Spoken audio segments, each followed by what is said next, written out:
What's up, guys? Today I'm going to be talking about my entire story, how I went from making $4,000 a month as a server to how I was able to get to $15,000, $20,000 a month as a high-ticket remote sales rep. We're going to be going through everything from how I got started to how I progressed over the years to the struggles I've had to the luck that I've had and everything in between. So it's going to be unedited, it's going to be raw, but let's hop into it. So I first want to start off by saying that I'm not a special person. I'm not a genius by any means. I'm not a one in a million to kind of crack the code and get it right. But I do want to tell you guys about my story and how I was able to kind of get started and progress throughout the years. So my story actually starts through sports, through hockey in particular. If you guys know me, if you guys know Noah, you guys know that we grew up our whole lives playing hockey. That's all that we ever did. That's all we ever knew. That was the plan, right? Play hockey, go to school in the States, get an education while, trying to go pro in a sport. And that was my ultimate goal. It wasn't until my last year in hockey. I didn't know it was my last year at the time, but I actually popped my shoulder out. I dislocated my shoulder. I had to get multiple surgeries. It was a really bad injury. It actually took the season away from me, the sport away from me completely. But like I said, I didn't know that at the time. At the time, I was just playing hockey and working part-time as a server.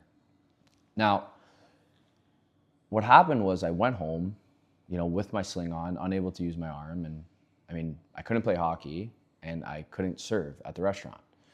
So it kind of left me with a lot of free time and not really knowing what to do with it. And so at this point, I'm kind of just like cooped up in my room, like not really knowing what to do. But I don't know, I've always been someone to have to do something, to have to be working towards something or a goal. And that was just kind of taken away from me.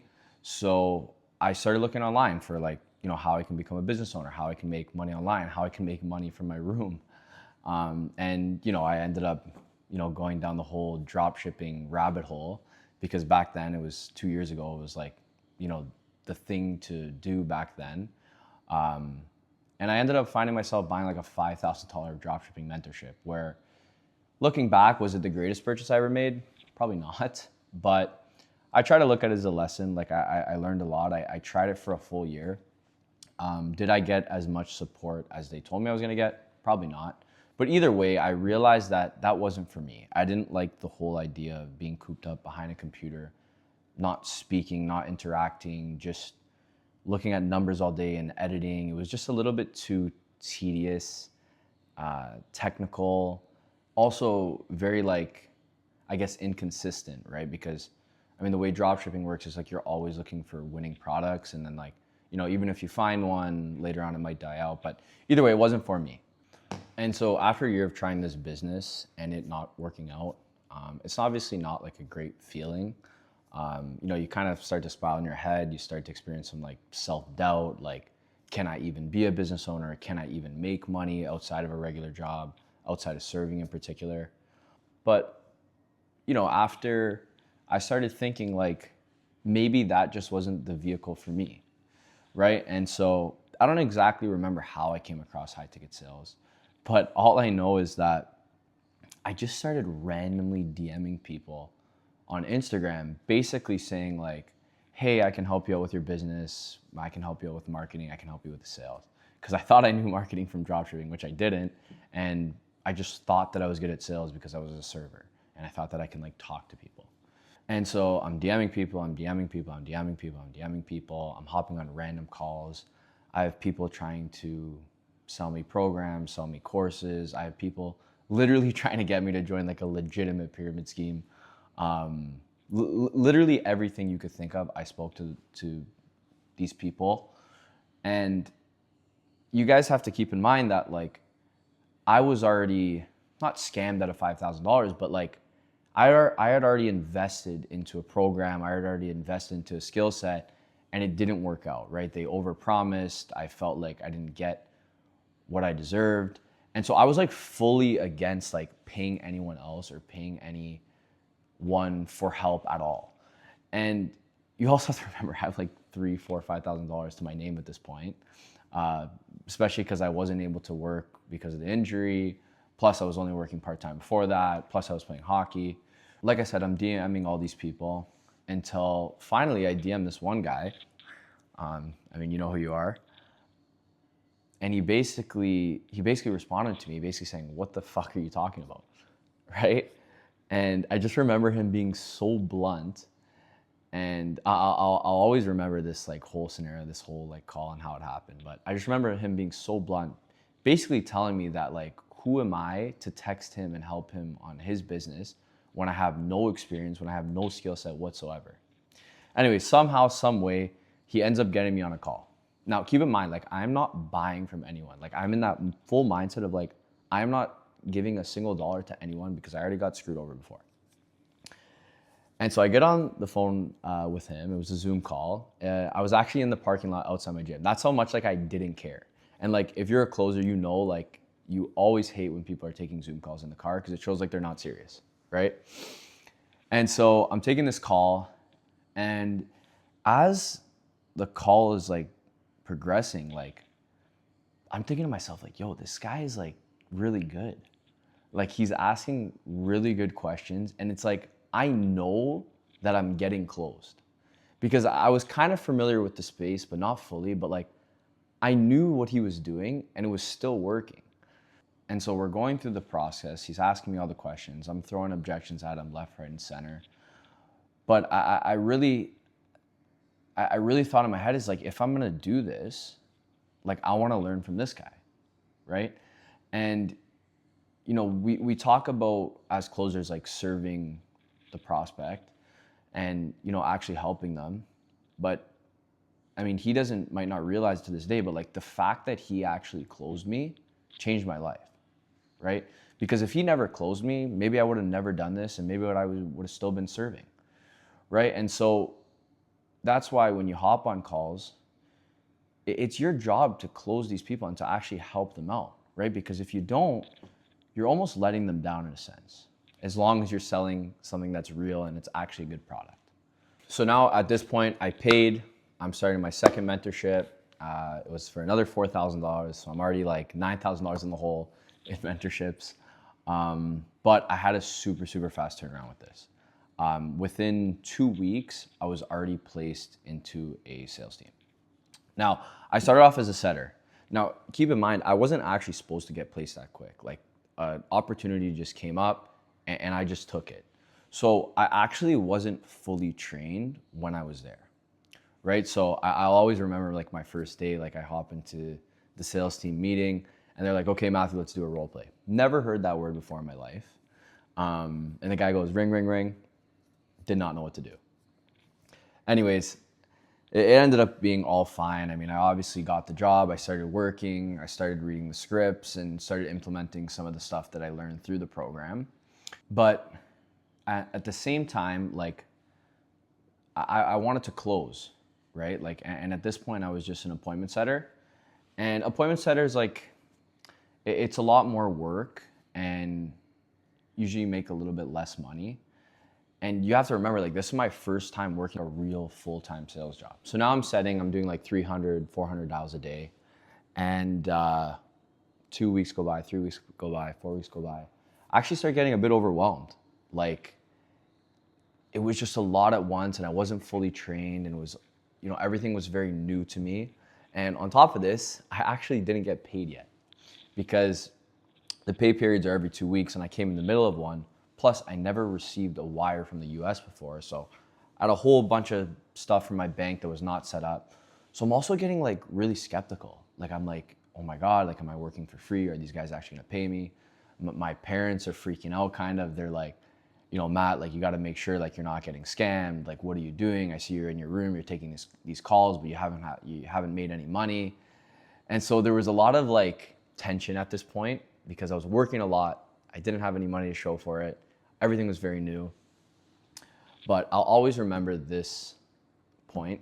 And this is actually in between when I transitioned from a setter to a closer, right? And in my first month of closing, I actually made $10,000, which was like insane to me, but I didn't feel it yet because I didn't get paid.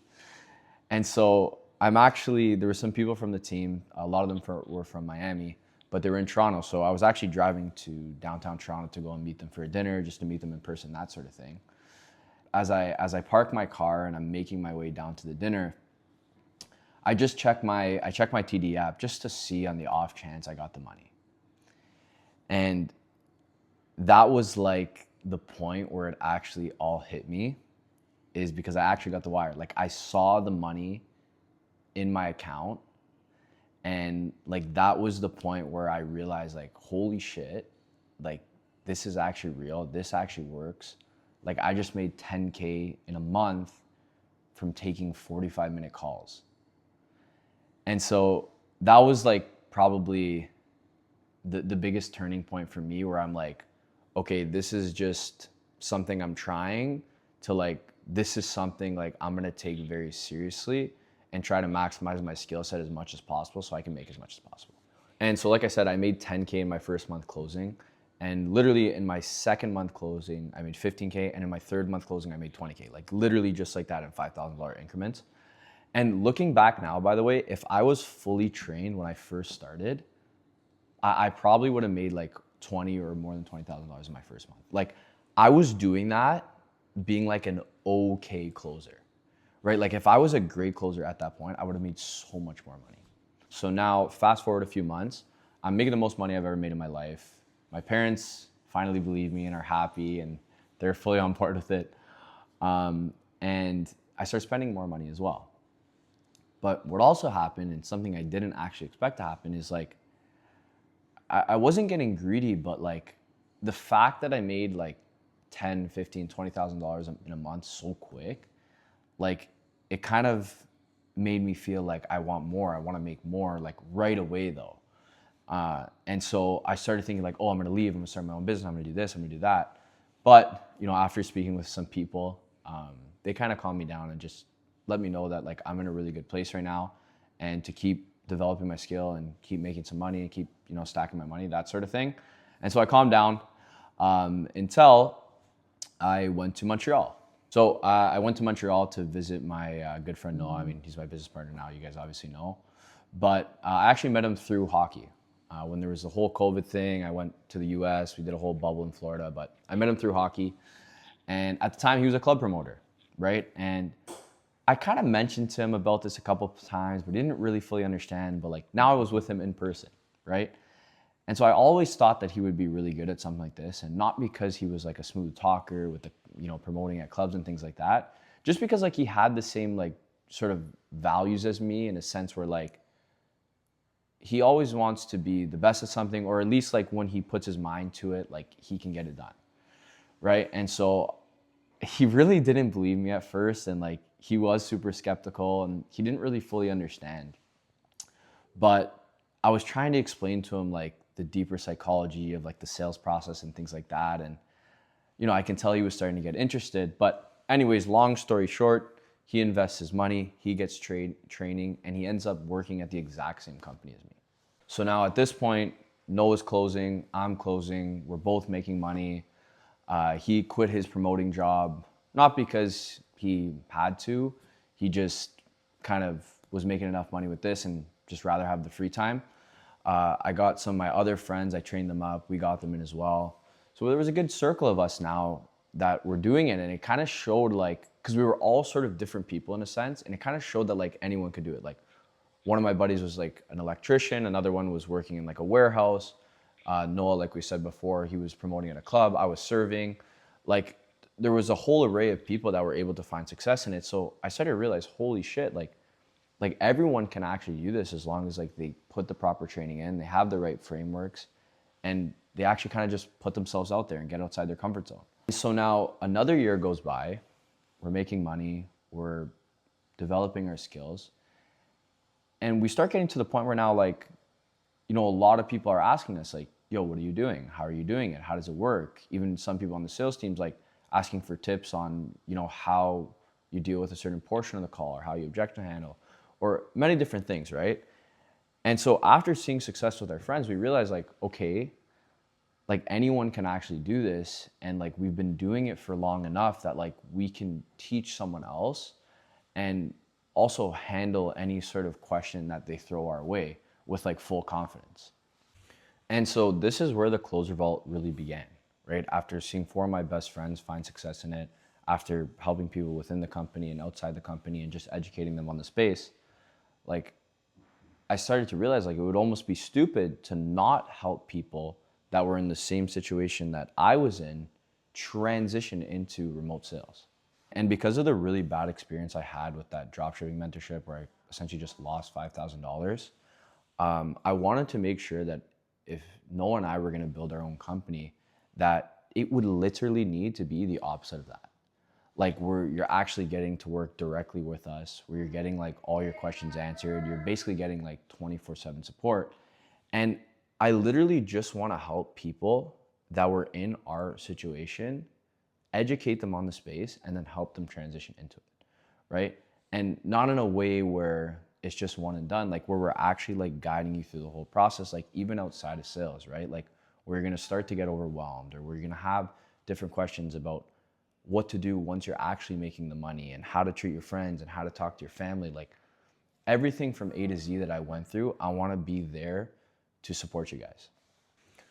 So I just want you guys to know that if you're in a job that you hate or you don't see a future in, if you tried something before and it didn't work out, or you think you're not built to own your own business, or you're not smart enough or anything like that, I'm here to tell you guys that there is a way, and it's a lot simpler than you realize, but it still requires you to kind of get outside your comfort zone and start actually taking action towards the things that you want, right? Now, like I said, it's going to be simple, but it's not going to be easy, right? You're still going to have to put the work in. You're still going to have to show up every single day and force yourself to essentially learn a skill set that will allow you to make multiple six figures a year. Now, I'm not saying that you have to do high ticket closing. That was just the vehicle for me. I'm biased. I think that, yeah, it's the quickest and easiest way to $10,000, $15,000 a month online. But for you, it can be something else. It can be SMMA. It can be some sort of AI business. It can maybe be drop shipping. I hate drop shipping. But try something, okay? Educate yourself, get outside your comfort zone. And as long as you stick to something long enough, you will be able to find success in it. Because most people quit before they find success in what they're trying. But yeah, guys, that pretty much wraps up my entire story, how I went from serving and breaking my shoulder to making $15,000, $20,000 a month as a high ticket closer. Obviously, if you guys want more information on the Closer Vault, or how you guys can transition out of your jobs and get into the high ticket closing space, just DM us. We'll have someone reach out, maybe get you in a call with me. I'll make sure to close you. But other than that, guys, we will see you in the next one.